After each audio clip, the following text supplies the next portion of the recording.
Welcome to my new episodes and some tips about parenting. We've seen kids who are turning stubborn. We have seen kids who don't listen. We've seen kids rebel. We've seen kids who are arrogant, who do the exact opposite of what you say. Why? In today's video, we'll be covering some parenting tips. One of the reasons that your kid does the opposite of what you say is because you're just introducing them to your problems. Say, for example, you've just decorated the room and you have just cleaned the room and you have just put a new bed sheet, and you urge your child, do not go and sit there, or do not sit on the bed sheet and draw. What are you doing? You're just telling your child what he is not supposed to do, which brings him to an excitement to see one thing, that is, what happens when I sit here and do this? Why is my mother telling me not to do this? So the curiosity arises in your child, and then the child feels, let me try doing that once. So that is why they'll deliberately go and do things which you are asking them not to. Instead, you can focus their attention directly into something else. Just form a habit for them. For example, if you have a clean bed sheet, use the soiled one and ask your child to just sit on that bed sheet and draw, or start drawing with him. Once, twice, thrice, your child will keep noticing. The fourth time and the fifth time, your child will understand the difference, that is clean and you're supposed to use the soiled bed sheet when you're trying to draw. So that is a learning technique. But if you push your child towards the problem, this is what you are not supposed to do, no, don't do this, no, don't do that, you are just introducing your child to the problem. Your child knows, yes, I'm not supposed to do this. And you're even more pushing your child, no, you're not supposed to do this, but you're not giving them the solution. Instead of telling, don't do this, directly tell them that you can do this. Your child doesn't understand taste. So your child will always believe you. Your child doesn't know Google. So whatever you tell your child is going to be a golden source for them. So you need to form your layouts. Your child is going to believe whatever you say. If you tell them chocolates are bad from the young age, they'll not have the urge to have sweets. If you develop a habit where they have salads daily, they will develop that taste bud and they'll start liking salads. We are the one who teach young kids what is right, what is wrong. We tell them, I will bribe you with a chocolate if you do something good. So now what this child sees is, the chocolate is a good thing. If I do something, I will get this in return. So it is you who inculcates a habit in your child. If you tell your child that if you perform good, I will give you a plate full of salad, and if you have already developed the habit where your child likes salads, and if you treat them with salad, your child will enjoy salads. So the difference is how you put it across in front of your child. Your child is nowhere at fault. Your child learns from what you teach. If your child is going to rebel, it's because after a point, even you and I, as humans, when we keep listening to no, no, no, we get fed up.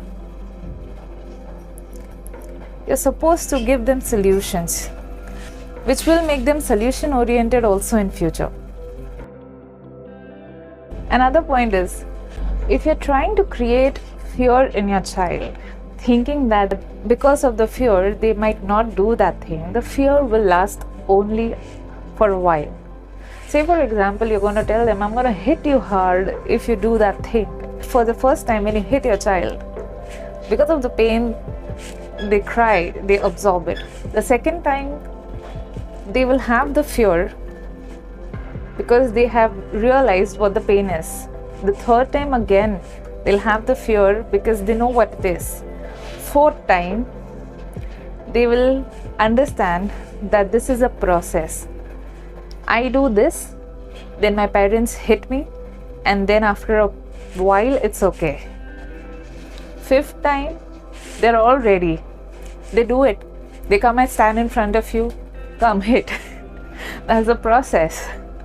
So if you try to do something else and create a fear, again in the same way, if you're going to ground your child for a while, first time they'll be afraid because they're going to be separated from you. Second time, again the fear is going to be there because they know how the first time experience was. Third time, they're going to still be afraid because they're going to be alone in that room, more new thoughts. Fourth time, fifth time, they're used to it now. So they'll do whatever they're doing and they'll come and they'll be like, I know I'm going to be grounded. Okay. So the point that I'm trying to make is, don't create a fear. Fear will last for some time. Make your child understand why were you trying to stop them from something that they were doing. Why is it harmful? What point are you trying to convey? This will let them absorb the real reason. Secondly, this will help them create an awareness. So they'll understand they're not supposed to do this because the underlying reason is something else. But if you just tell them, I'm going to hit you if you do this, or you're going to be grounded if you do this, that's not going to work. Another reason for not creating fear in your child is, you never know how long that fear can last and what that experience can make them. There are instances where you tell your child, this is darkness, you're going to be grounded, or I'll hit you. You're creating negative emotions in your child. If these emotions are stuck in their head and their mind, that can also last for life. And the fear can also last for a long time. It's very important that you create a positive environment and a positive talk with your child. Don't bombard them with negative feelings or negative emotions.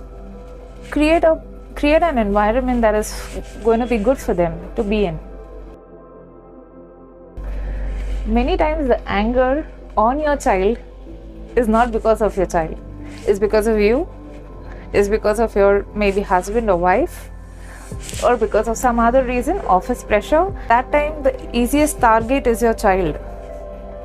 That is why you happen to vent your anger on your child, which is wrong.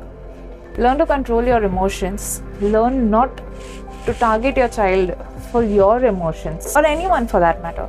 If you're angry, if you're not in the right frame of mind, if you're not in the right mood, that is your problem. Don't pass that negative feeling to someone else. Watch out for your feelings, watch out for your thoughts.